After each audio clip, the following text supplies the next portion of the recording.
So yan mga kaloji, panibagong araw na naman tayo. Mayroon tayo na naman nakitang kamuti na driver dito. What the fuck? So, kita mo, walang helmet. Ay, may helmet pala yung babae, pero nasa kaliwa lang binigay niya sa kanya siko. No! God, please, no! No! No! At saka may anak pa sila, dalawa.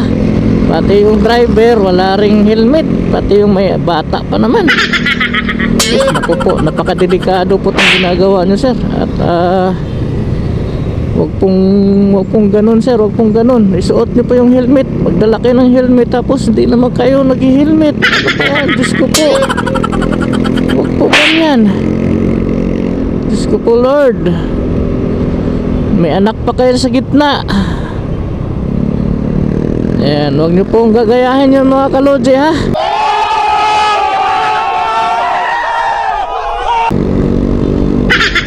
Lubhang delikado po. Ayan, hindi ko po alam kung bakit ganyan kayo. May helmet yung babae, kaso nilagay lang sa siko. Para saan pa? Nagdala ng helmet para saan? Bakit sa siko nilalagay? Ang aga-aga. So ganun lang po. At kung ano po nakikita nyo mga mali sa kalsada, wag po natin gagayahin yan. Alright?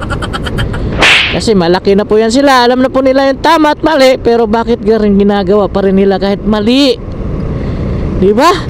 Pinoy talaga. Pinoy! Ako! Pinoy tayo!